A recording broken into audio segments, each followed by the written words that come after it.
Aviso importante. É estritamente proibida a cópia parcial ou total de qualquer informação relacionada aos casos clínicos discutidos neste canal, bem como a divulgação de dados pessoais de pacientes de acordo com a LGPD. O sigilo e a confidencialidade dos pacientes são prioridades absolutas do diagnosticando e do professor Odilon Souza. Como profissionais de saúde, é nossa responsabilidade proteger suas informações e garantir o respeito à privacidade. Lembre-se de que as discussões neste canal são apenas para fins educacionais e colaborativos. Qualquer reprodução, divulgação não autorizada ou uso indevido das informações compartilhadas pode acarretar em consequências legais. Contamos com sua ética profissional e compromisso em manter a confidencialidade dos casos clínicos e a privacidade dos pacientes. Vamos trabalhar juntos para promover um ambiente seguro, respeitoso e focado no aprendizado mútuo. Agradecemos sua compreensão e colaboração nesse importante assunto. E aí, pronto para mais um caso clínico? Esse caso de hoje é caprichado. É um caso de classe 2 por deficiência de mandíbula, onde a paciente tem muita compensação dento-alveolar. Eu aposto que é um caso de difícil visualização e bem surpreendente. Então vamos lá resolver esse caso. Então vamos olhar esse caso. Esse caso para mim é bem importante. Ele é um diagnóstico bem difícil, com uma consequência relativamente grande se não prestar atenção em alguns detalhes. E ele tem uma pegadinha também bem interessante. Vamos dar uma olhada. É uma paciente jovem, né, se apresentou no consultório com queixa de dentes tortos, né, aquela coisa mais básica, história de problema respiratório, então bastante infecção de garganta, respira mal, ronco e alguns outros fatores aí, deglutição atípica e algumas coisinhas mais. O que logo de cara já chama a nossa atenção é aqui, na foto de perfil, a coluna vertebral dela, né? Olha como ela tem um avanço de cabeça, né? Como o pescoço dela está esticado, né? Projetando a cabeça dela para frente, olha. Tem até um calombinho aqui, tá? Então, já denotando também bastante o esforço que ela faz para respirar. Ela precisa jogar o pescoço para frente para livrar a via aérea. E aí isso vai desestruturar o corpo dela inteirinho, inclusive até a parte de pé, né? Se o paciente joga a cabeça para frente, ele tem que abrir os pés para conseguir andar. Então o esforço dela aqui, toda a mudança de postura dela vai implicar em diversos fatores aí, não só ortodônticos, como também posturais. Os terços dela estão equilibrados, com uma leve diminuição no terço inferior. O terço inferior dela tem uma leve diminuição, o que é característico ou de mordida profunda esquelética ou do paciente classe 2 por mandíbula. É bem característico. Na análise do perfil, olha o mento muito atrás, né? Olha a mandíbula, né, como denota ali a linha da mandíbula muito curtinha, o ângulo, né, da mandíbula com o pescoço muito aberto, né, também mostrando para a gente essa falta de mandíbula que ela tem. Na oclusão, que aí eu quero bugar a cabeça de vocês. Dá uma olhada aqui, ela tem uma classe 1 dentária. Então a gente viu que ela é classe 2 ali de perfil. Só que ela é classe 1 dentária. Olha do outro lado, canino classe 1. Ali o molarzinho saiu um pouquinho da classe 2. E anterior, a linha média relativamente boa. Então olha só, uma paciente com perfil muito ruim de classe 2 e uma oclusão em classe 1, olha. Como? Expliquem para mim o que está acontecendo, aquela mandíbula para trás daquele jeito e uma classe 1 dentária. Vamos dar uma olhada, vamos ver o que pode estar acontecendo aqui. Será que é problema na articulação? Basicamente não. Ela até tem uma assimetria pequenininha ali, mas é mais muscular do que outra coisa. Dá uma olhada em cavidade nasal dela, ó. Como a gente tem uma hipertrofia de corneto aqui, ó, precisava dar uma limpada nesse nariz dela, até para ela viver um pouco melhor, para ela respirar um pouco melhor. Mas eu acho que agora não é tão mais funcional, né? Mais a ortodontia já foi, não tem muito o que arrumar. Mas para a vida dela, eu acho que ia ser fundamental. Olha lá o perfil dela. Então aqui que eu falei, ó, ela tem uma certa assimetria de mandíbula, eu tenho duas imagens da mandíbula e, olha lá, ó, a oclusão dela. Depois eu vou voltar aqui porque eu tenho uma coisa que eu quero que vocês reparem aqui. Eu quero primeiro dar uma passada na cefalometria. Então, ó, cefalometria FNP, NAP, o NAP está com bastante alteração, ó. O perfil dela muito convexo, mas olha o SNA dela, bom, e o SNB 74, ó. A gente tem um ANB de 7 graus, então olha o B, né, como está muito para trás. E a gente consegue ver no D também, ó. Então qual é a diferença do SNB para o SND? SNB ele sofre muita influência dos dentes, se os dentes estão vestibularizados, ele vai alterar um pouquinho aqui, e o D não, ó. O D é um ponto no meio da mandíbula, então raramente ele sofre interferência por dente. Mas aqui não fez muita diferença não. Tá? Então, ó, eu tenho um crescimento sagital com perfil convexo e retrusão mandibular. Quem me conhece sabe que eu não gosto muito do B. Né? Mandíbula ali é meio complexo da gente avaliar, porque ela pode estar rodada. Né? O B sofre muito com a rotação. Tem que tomar um pouquinho de cuidado, mas vamos ver o resto. Crescimento vertical. Ela tem um pouquinho, ó. O NSGN, olha como a mandíbula está rodada. Então aquele B está rodado também, ó. NS plano oclusal, NS, né, base do crânio com plano mandibular, pouquinha coisa, plano oclusal com plano mandibular também, ó. Então, ó, ela tem um certo crescimento vertical, pequena alteração, demonstrando que a mandíbula tem uma certa rotação horária, ó. Então ela tem o rosto alongado, mesmo tendo uma diminuição do terço inferior do paciente. Isso é informação importante.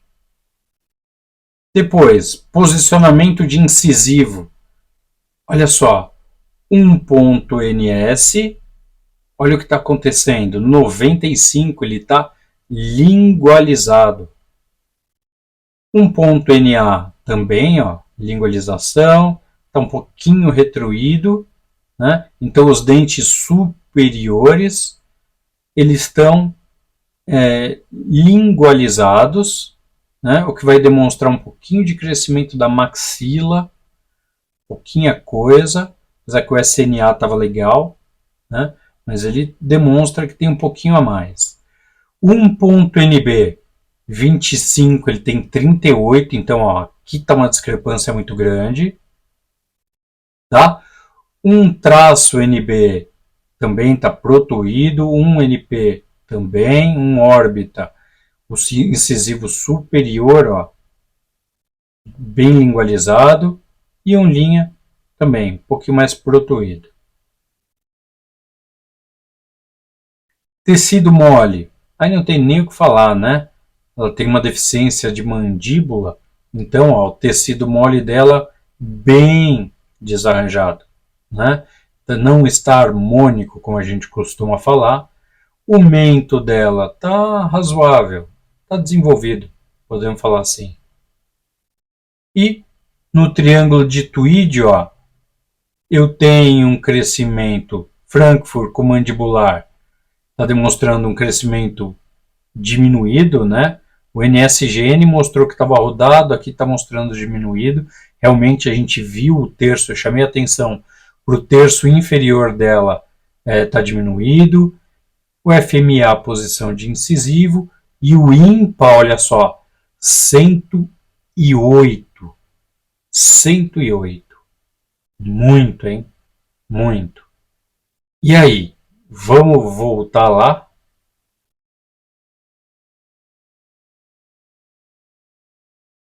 Isso aqui, ó. Como é que essa paciente que tem um mento bem para trás pode ser classe 1? O que está acontecendo aqui? Tem que ter alguma coisa muito severa. O ímpar, vou traçar a nossa cefalometria funcional para a gente dar uma olhadinha. Ó. Então vamos ver ó, o ângulo goníaco inferior, que vocês sabem que para mim tem muita alteração, ele tem muita influência, o ímpar e o 1NS. Vamos dar uma olhadinha aí nessas medidas que a gente mesmo traça. Então olha só, o ângulo goníaco inferior ele está com 7,3. Maravilha, paciente com crescimento vertical estável. Né? Aqui, ó, o 1.NS com 96 e olha o ímpar com 107. Então, ó, vamos relembrar um pouquinho. Se o meu ímpar está aumentado, ele só pode ser duas coisas. Essa paciente só pode ter dois tipos de maloclusão. Primeira delas, ela pode ser biprotusa. E a segunda, a mandíbula cresce de menos, então a mandíbula está diminuída e a língua que ganha a guerra, né? A língua que vai jogar os incisivos para vestibular. Então é isso que aconteceu, ó. Eu tenho um ímpar muito aumentado, mas tudo bem, o ímpar está aumentado, como é que ela está tendo toque anterior, né? O que está acontecendo? E outra, como ela é classe 1, isso que pega, né? Isso que a gente vai olhar lá e olha e fala, opa, tem alguma coisa estranha. Aonde que está todo o apinhamento anterior dela para causar uma classe 1 posterior? Todo o apinhamento dela está aqui nessa curva de Spee, ó. Se vocês olharem os incisivos inferiores, olha como eles estão, né, em relação aos molares, olha como eles estão muito extruídos. Então, curva de Spee igual a muito apinhamento. Para eu planificar uma curva de Spee, eu preciso de espaço. Então, se eu colocar só o aparelho aqui e vestibularizar esses incisivos, aí vocês vão descobrir aonde que está o problema dessa paciente. Esse 107 aqui vai parar lá na esquina, né? Imagine, eu tenho aqui pelo menos uns 5 milímetros de cada lado. Tá? Eu vou aumentar pelo menos 6 graus. Então esse 107 aqui vai para 113 com bastante facilidade. Então, ó, é aqui que está a pegadinha desse caso. Por que ela é classe 1? Porque a curva de Spee dela está escondendo o apinhamento. E não só a curva de Spee. A inclinação de incisivo inferior também está escondendo muito apinhamento. A hora que a gente colocar os brackets, começar a fazer alinhamento e nivelamento, aí que vocês vão descobrir aonde que está o erro. Tá? Então, como eu coloquei aqui, ó, diagnóstico da paciente igual a classe 2 mandibular e o apinhamento está escondido na curva de Spee. Tá? Então, todo o apinhamento desse paciente está na curva de Spee. Então, ela tem tanto apinhamento, tanto apinhamento, tanto apinhamento, que foi compensado. Imagina assim, se eu tiro 2 incisivos inferiores dessa paciente e consigo migrar todo mundo para frente. Então, fecho os incisivos, trago o canino, trago os prés, trago todo mundo, um classe 2 vira classe 1. Então é o que o organismo dela fez. Ele fez tanto apinhamento em região anterior, com a inclinação para vestibular dos incisivos, e com a curva de Spee, que ela virou classe 1. Então vamos olhar lá de novo, ó. apesar de todas as medidas. Tem bastante desequilíbrio, mas olha a oclusão dela. Quem é que fala? Tá? Olha aqui, ó, olha como o superior tá retinho, ó.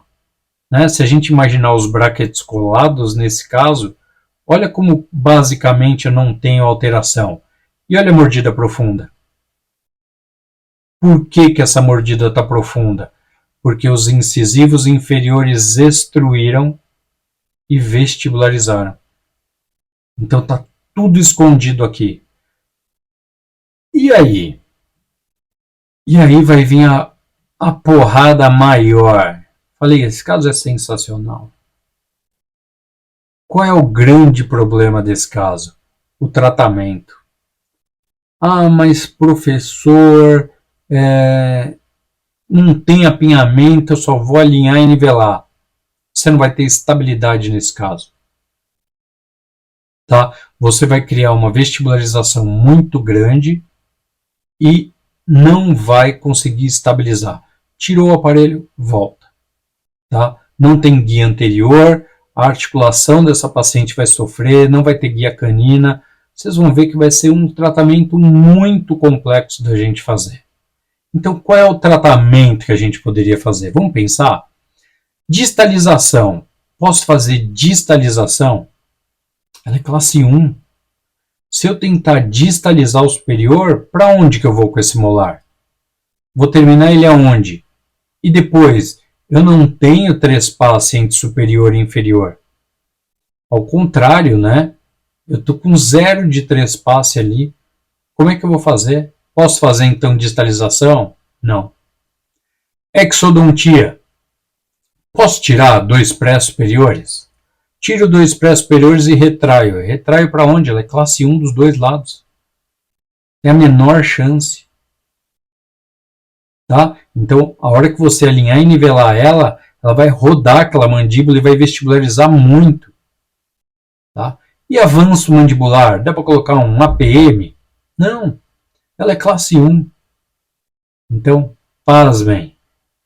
Ela é um tratamento ortocirúrgico. Não tem o que fazer com essa paciente.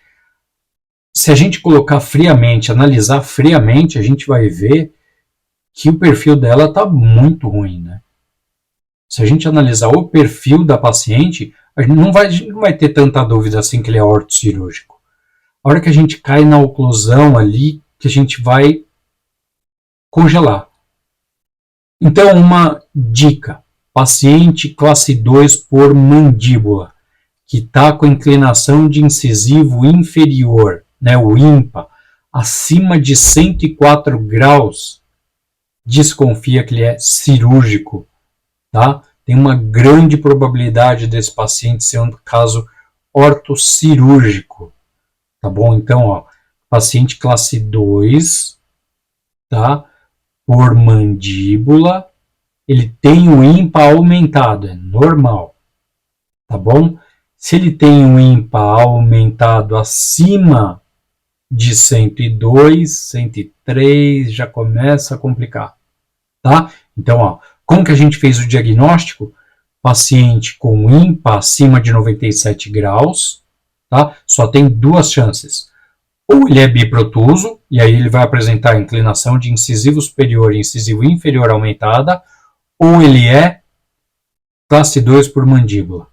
A relação molar também ajuda bem a tirar essa dúvida. Se ele é classe 1, né, é biprotuso. Se ele é classe 2, ele é classe 2 por mandíbula. Ali naquele caso, a gente tem uma pequena classe 2, é bem pequenininha. Por isso que a gente costuma usar, às vezes, relação de pré-molar e não relação de molar, para a gente definir se ele é classe 2 ou não. Tá bom? Legal. Para a gente não se estender demais, e aí? O que eu preciso fazer nessa paciente? Descompensar o inferior. Preciso colocar esse incisivo para trás de 97, né? Melhorar aqui a condição superior, dissolver um pouquinho de apinhamento que eu tenho, e o cirurgião vai avançar a mandíbula. Então, olha só, exodontia do 15 e do 25, Por que 15 e 25? Porque eu quero trazer o 16 e o 26 para frente. Tiro o 34 e o 44 para verticalizar os incisivos.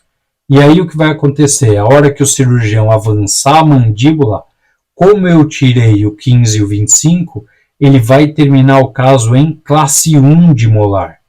Então o tratamento para o cirurgião é mais fácil e para nós finalizarmos os nossos casos também é melhor. Então é um padrão meu. Eu sempre vou fazer exodontia de 4 pré-molares quando meu caso é cirúrgico, tá? Padrão meu. Eu quero que o caso termine em classe 1. Eu fico mais seguro para terminar o caso e o cirurgião ali na hora, ele não vai ter interferência oclusal. Então para ele também vai facilitar, tá bom? Prescrição MBT. Por que MBT? Menos 6 de incisivo inferior. Importante, porque ela está com 107, acho. 107 é muito importante eu reduzir a inclinação desse incisivo inferior, tá bom? Sequência de fios, aquela que eu gosto, 14, depois eu pego 16 até segundo molar e o 14 só até segundo pré, 17 por 25, 19 por 25. Então lembra, eu coloco esses dois fios para poder saltar para a série de retangular o mais rápido possível.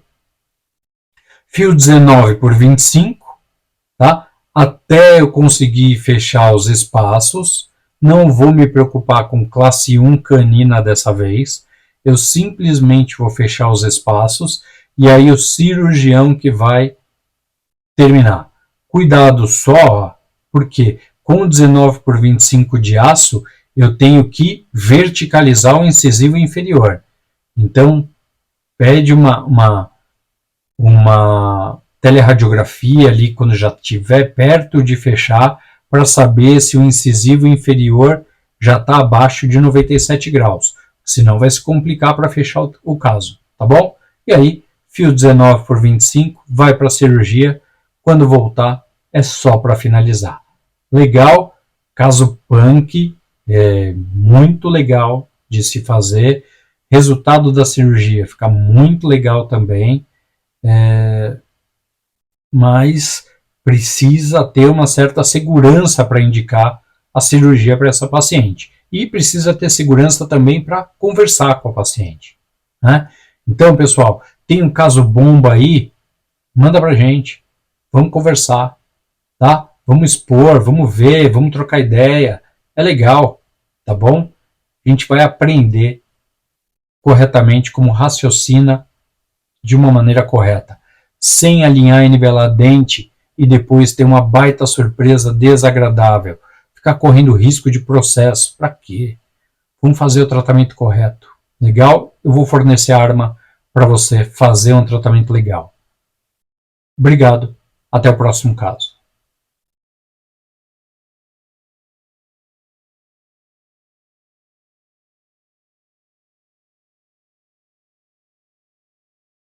Aviso importante.